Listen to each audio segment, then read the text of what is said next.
Your body right now is repairing DNA, replacing damaged cells, and running thousands of molecular quality checks, simultaneously, automatically, without you thinking about it for a single second. It's genuinely extraordinary machinery. So why does it fall apart? If the body is this relentless self-repair system, aging shouldn't really happen. And yet here we are, every single living thing that has ever existed has aged. No exceptions. Which raises a question that sounds simple, but absolutely isn't. Is aging something that happens to the body, or something the body is, in some strange, uncomfortable way, doing to itself? Because the answer changes everything about whether we can stop it. If you love learning things that quietly break what you thought you knew, subscribe. And if there's something about aging, longevity, or the body you've never fully understood, drop it in the comments. I answer every single one. Here's the first thing worth getting straight. Aging isn't just the passage of time. That's the part most people get wrong from the start. Two people can be exactly the same age on paper and have bodies operating at completely different biological stages. Scientists now separate chronological age, how long you've been alive, from biological age, which reflects the actual condition of your cells and tissues. And that distinction matters more than it might seem, because if aging were purely about time, it would be fixed, unchangeable. But biological age can run years ahead of or behind the calendar, which means aging isn't a countdown. It's a process, and processes can be influenced. So what's actually driving it?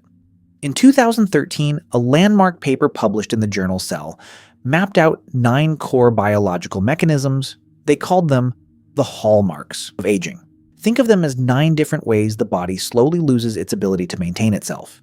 By 2023, researchers had expanded that list to 12, adding things like chronic inflammation and changes in the gut microbiome. The science is moving fast. But here's what all 12 hallmarks share. Every single one of them comes back to the same basic problem. The body accumulates damage faster than it can repair it. At some point, that balance tips. And once it tips far enough, it doesn't tip back. Now, of all the mechanisms on that list, one has captured more public attention than almost any other, and it deserves it. Inside nearly every cell in your body, your DNA is packaged into structures called chromosomes. At the end of each chromosome sits a protective cap, called a telomere. Think of it like the plastic tip on a shoelace. Its job is to stop the chromosome from fraying. Every time a cell divides, those caps get slightly shorter. When they get short enough, the cell can no longer divide.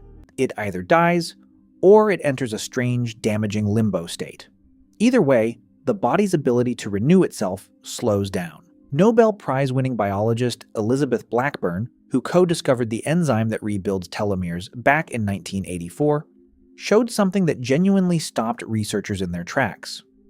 Lifestyle factors measurably accelerate telomere shortening. Chronic stress, poor sleep, a sedentary life. These aren't just bad for you in a vague, general sense. They are physically shortening the biological clock inside your cells. Conversely, exercise, quality sleep, and strong social relationships are associated with slower shortening rates. That was one of the first hard pieces of evidence that aging at the cellular level responds to how you live. It doesn't just happen to you, but telomeres are only part of the story. And honestly, what comes next is the part that got me. There's a category of cells in your body called senescent cells. These are cells that have stopped dividing, usually because they detected some kind of stress or damage and essentially hit the brakes as a protective measure. In younger bodies, the immune system clears these cells out efficiently. No problem. With age, that clearing process slows. Senescent cells start to accumulate, and here's where it gets genuinely strange. These cells don't just sit there quietly, they release a constant stream of inflammatory signals that damage the healthy cells around them. It's like a handful of retired workers who refuse to leave the office and keep breaking the equipment on their way out. Researchers at the Mayo Clinic demonstrated in 2016 that selectively, removing senescent cells from aging mice didn't just slow deterioration, it dramatically extended their healthy lifespan and delayed the onset of multiple age-related conditions. That finding lit a fire under an entirely new area of drug development. Scientists started looking for compounds called senolytics that could selectively eliminate these lingering cells without harming healthy ones. Some early candidates are already in human clinical trials. One combination uses dasatinib, an existing cancer drug, paired with quercetin, a compound found naturally in plants. Results in animal models have been striking. Whether they translate cleanly to humans is still being worked out. But the direction of the research is clear. Now, separate from all of this, there's another layer to aging that most people have never heard of, and it might actually be the most important one. Your DNA doesn't just carry a genetic sequence. It also carries a kind of chemical annotation system, tags, that determine which genes get switched on and which ones stay silent. These are called epigenetic markers, and they change throughout your life based on everything from diet and stress to environmental exposure. Here's what makes this remarkable. These changes are measurable. In 2013, biostatistician Steve Horvath developed what's now known as the Horvath clock, a tool that can estimate your biological age from a blood or tissue sample by reading these epigenetic patterns with striking accuracy. But the clock doesn't just measure age. In laboratory settings, researchers have managed to reverse it. In 2023, a Harvard-led research team published findings showing that partial cellular reprogramming, essentially resetting the epigenetic markers in aging cells, restored vision in aging mice, and reversed molecular aging markers across multiple tissue types. The key word there is partial. Full reprogramming would erase a cell's identity entirely, turning it back into a stem cell. That carries its own serious risks. But partial reprogramming? That's a different conversation, and it's one the scientific community is having right now, with real urgency. David Sinclair, a professor at Harvard Medical School, has built an entire framework around this idea. His argument is that aging isn't primarily about the body's hardware breaking down. It's about the software getting corrupted. The genetic sequence, he argues, largely stays intact. What degrades is the instruction system telling cells how to read it. If that's true, aging isn't just a slow physical collapse. It's more like a hard drive that still has all its data but keeps misreading it. And corrupted software, in theory, can be restored. That's a significant shift in how aging gets framed. And it raises an obvious question that the biology alone can't answer. Why did evolution let this happen at all? This is where it gets philosophically uncomfortable. Because if natural selection is this powerful optimization process, constantly weeding out traits that reduce survival, aging should have been eliminated a long time ago. It clearly reduces survival, so why is it still here? The answer, it turns out, is almost elegant in how cold it is. Natural selection doesn't care about you after you've reproduced. It really doesn't. The traits that get passed on are the ones that help organisms survive long enough to have offspring, not the ones that keep those organisms healthy at 70 or 80. Anything that goes wrong after reproduction is largely invisible to evolutionary pressure. Aging, in that sense, slipped through the filter because the filter wasn't looking for it. Biologist Thomas Kirkwood formalized this idea in what he called the disposable soma theory. The body, he argued, invests only as much energy in maintenance and repair as necessary to survive through reproductive years.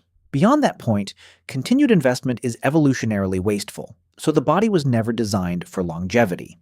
It was designed for reproduction. Longevity was never the goal. George Williams took this even further in 1957 with a theory called antagonistic pleiotropy.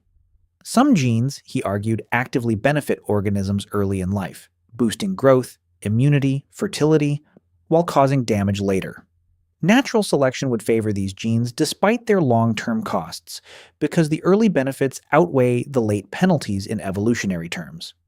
The same biological features that make you strong and fertile at 20 might be quietly accelerating your decline at 60, which means parts of aging aren't just neglected by evolution, they're actively selected for. That's the part that sits uncomfortably once you really think about it. So where does all of this leave us? Can any of it actually be stopped?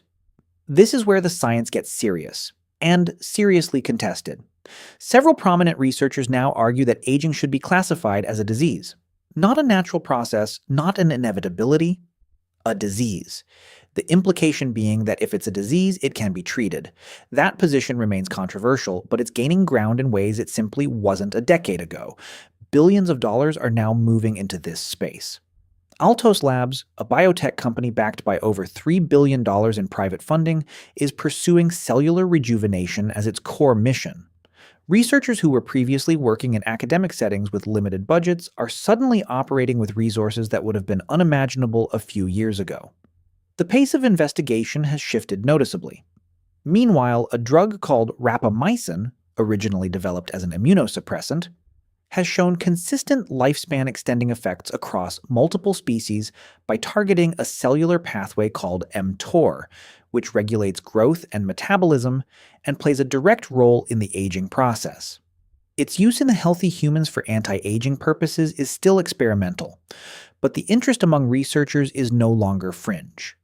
And then there are the blue zones, the 5 regions of the world where people consistently live the longest: Okinawa, Japan, Sardinia, Italy, Nicoya, Costa Rica, Ikaria, Greece, Loma Linda, California. Researchers studying these populations found something that cuts through a lot of the complexity.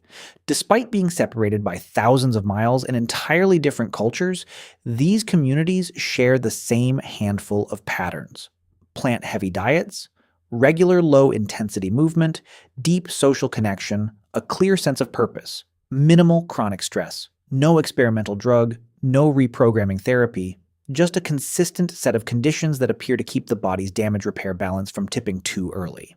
That doesn't mean the frontier science doesn't matter. It clearly does. But it's a useful reminder that some of the most powerful inputs into biological aging are already known, and largely within reach. Here's where everything lands. Aging is real. It's biological, and for most of human history it was treated as simply inevitable. But the science now says something more interesting than that.